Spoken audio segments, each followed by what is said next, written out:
Assalamualaikum warahmatullahi wabarakatuh. Halo semua, perkenalkan nama saya Winda Angelina dari Fakultas Psikologi Universitas Mercu Buana dengan NIM 461220102109. Di sini saya ingin memaparkan presentasi saya yang berjudul Fenomena Penggunaan Bahasa Pergaulan di Indonesia.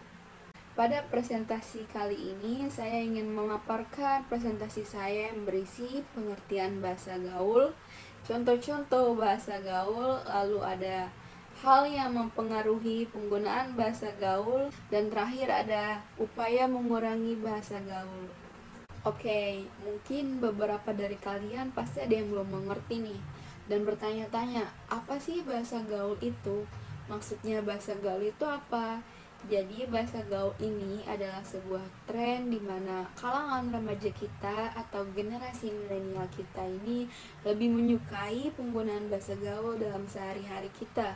Karena bahasa gaul ini lebih mudah dimengerti dan juga lebih santai pembawaannya. Jadi banyak penggunaan kosakata baru dalam bahasa Indonesia yang mungkin beberapa orang tuh belum tentu semuanya udah mendengar. Jadi kita menggunakan bahasa gaul ini lebih banyak di kalangan remaja dan generasi milenial. Lalu selanjutnya adalah pengertian bahasa gaul menurut para ahli. Salah satunya adalah Mulyana pada tahun 2008 bahwa bahasa gaul adalah sejumlah kata atau istilah yang mempunyai arti yang khusus, unik, menyimpang, atau bahkan bertentangan dengan arti yang lazim ketika digunakan oleh orang-orang dari subkultur tertentu. Nah, sekarang ada contoh-contoh dari bahasa gaul. Mungkin beberapa dari kalian udah pasti mendengar kata-kata ini dalam keseharian kita nih, apalagi dalam berkomunikasi sama teman. Karena bahasa gaul ini merupakan suatu kata yang hampir setiap hari kita dengar di lingkungan kuliah, pertemanan, ataupun dalam lingkungan sehari-hari kita. Yang pertama ini ada baper. Maksudnya bapernya apa sih? Baper ini maksudnya tuh singkatan dari bawa perasaan. Jadi ketika seseorang itu tersinggung dari kata-kata temannya atau dari seseorang di luar sana, disebutnya tuh baper. Jadi mereka tuh bawa perasaan atau perasaan ketika mereka tuh bad mood gitu. Nah, yang kedua ini ada nongkrong. Nongkrong ini mungkin hampir setiap hari kita dengar. Apalagi setelah pulang kuliah. Pasti teman kita selalu tanya nih, lu balik kuliah nongkrong gak? Lu balik kuliah nongkrong di mana? Gitu. Jadi hampir setiap hari kita nih dengar kata-kata nongkrong ini dari teman kita. Jadi nongkrong itu suatu hal yang menghabiskan waktu bersama teman-teman, seperti ngopi, seperti nongkrong di kafe, nongkrong di restoran, dan sebagainya. Lalu selanjutnya ada kece. Apa sih kece ini? Lu kece banget deh. Biasa kita dengar tuh seperti itu, atau enggak, gambaran lu kece banget, baju lu hari ini kece banget. Jadi kece ini adalah keren atau menarik. Keren atau menarik di sini tuh dalam berbagai hal ya, maksudnya berbagai hal ini dalam hal yang kita punya ataupun kepunyaan orang lain itu merupakan suatu hal yang bisa disebut dengan kece. Lalu selanjutnya ada OOTD. OOTD ini mungkin bagi kita udah sebagai suatu hal yang gampang kita dengar gitu loh. Kata-katanya tuh kayak sangat-sangat nggak di media sosial, nggak dalam sehari-hari kita. Pasti kita mendengar kata-kata OOTD. Apalagi kita nih kalangan remaja. OOTD ini merupakan singkatan dari outfit of the day. Jadi outfit of the day ini maksudnya adalah baju yang kita pakai hari itu. Jadi misalkan kita hari ini pakai baju hitam-hitam. Jadi OOTD kita hari ini adalah hitam-hitam, atau biasa disebut sama anak-anak itu Black Mamba. Lalu selanjutnya ada santuy. Maksudnya santuy ini apa sih? Santuy ini maksudnya tuh santai, chill aja, chill gitu maksudnya. Jadi anak muda zaman sekarang tuh kalau ngomong santai tuh santuy, santuy aja kita mah. Kata ganti dari kata santai. Lalu selanjutnya ada galau. Galau ini maksudnya apa sih? Kita tuh udah tiap hari denger ya apa sih galau. Dimanapun kita tuh pasti selalu dengar kata galau. Teman kita galau, denger lagu galau, seseorang yang digalauin dan sebagainya. Jadi galau ini adalah bimbang atau bingung di mana kita dalam mengambil keputusan. Galau ini dalam banyak konteks ya. Bisa dalam percintaan, dalam perkuliahan, dalam pertemanan. Selanjutnya di sini ada hal-hal yang mempengaruhi penggunaan bahasa gaul. Pasti ada nih hal-hal yang mempengaruhi dari bahasa gaul ini. Perubahan dalam ejaan dan pelafalan.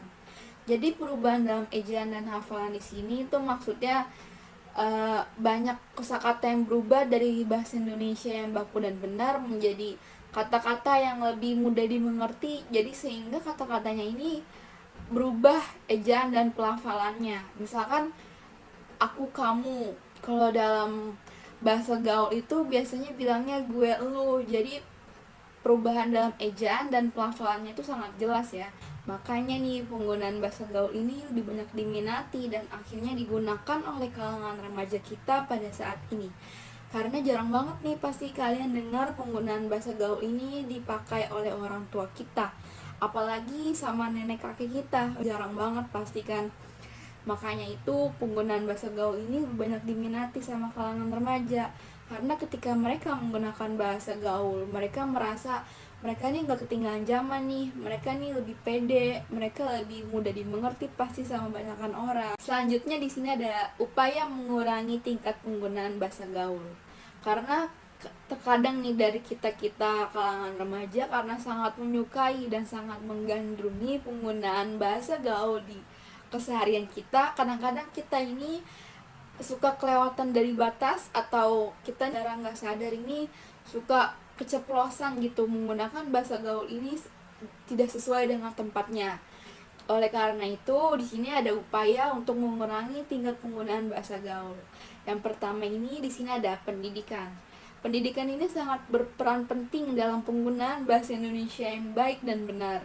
Karena dengan berpendidikan kita seperti belajar bahasa Indonesia, belajar menulis, belajar membaca, itu sangat mempengaruhi penggunaan bahasa Indonesia yang baik dan benar kita. Jadi ketika menggunakan bahasa gaul itu juga kita mengerti kosakata yang baik dan benar. Lalu yang kedua ada peran media massa. Peran media massa di sini sangat-sangat berpengaruh terhadap pengurangan penggunaan bahasa gaul di Indonesia. Karena media massa ini sangat cepat dan sangat mudah diakses oleh siapapun di luar sana. Apalagi media massa ini atau media sosial ini kadang-kadang suka ada anak di bawah umur di mana mereka tidak mengerti dan mereka akhirnya menelan mentah-mentah informasi tersebut, sehingga penggunaan media massa di sini sangat-sangat berpengaruh dalam mengurangi penggunaan bahasa gaul. Lalu yang ketiga adalah pemerintah. Emangnya pemerintah itu bisa yang mengurangi tingkat penggunaan bahasa gaul? Menurut saya tentu saja, karena pemerintah ini sangat ikut berperan atau turut serta dalam mengurangi tingkat penggunaan bahasa gaul dengan cara membuat kebijakan sebagai bentuk sanksi ataupun denda agar seseorang misalkan memposting video ataupun foto yang menyinggung perasaan seseorang yang dapat membuat keributan yang akhirnya itu dapat memancing hal-hal yang tidak diinginkan, sehingga pemerintah di sini tuh berperan aktif gitu dalam mengurangi penggunaan bahasa gaul sehingga masyarakat di luar sana itu lebih bijak dalam menggunakan bahasa gaul. Dan yang terakhir di sini adalah meningkatkan pemahaman dan apresiasi terhadap kekayaan bahasa Indonesia. Maksudnya apa sih? Jadi di sini ini maksudnya itu adalah ketika kita tuh menambah wawasan kita seperti membaca, mencari informasi tentang kekayaan bahasa Indonesia agar kita ini lebih bersyukur terhadap penggunaan bahasa Indonesia kita dalam sehari-hari. Jadi hal ini dapat mengurangi kita juga dalam penggunaan bahasa gaul yang kurang benar atau kurang baik, sehingga kita ini dapat meningkatkan pemahaman kita dan apresiasi kita terhadap kekayaan bahasa Indonesia. Lalu yang terakhir adalah kesimpulan. Jadi kesimpulannya adalah penggunaan bahasa gaul dapat mempengaruhi kemampuan berkomunikasi dengan baik dan memahami bahasa Indonesia yang baku. Dalam menghadapi fenomena ini, diperlukan upaya yang sangat menyeluruh. Karena bahasa Indonesia ini merupakan aset budaya yang berharga. Dengan cara mempertahankan integritas bahasa Indonesia, kita dapat membangun komunikasi yang efektif, menjaga identitas budaya kita, dan juga mewariskannya kepada generasi yang akan datang. Nah, gak kerasa nih udah selesai pemaparan presentasi dari saya yang berjudul Fenomena Penggunaan Bahasa Pergaulan di Indonesia. Kurang lebihnya mohon maaf. Wassalamualaikum warahmatullahi wabarakatuh.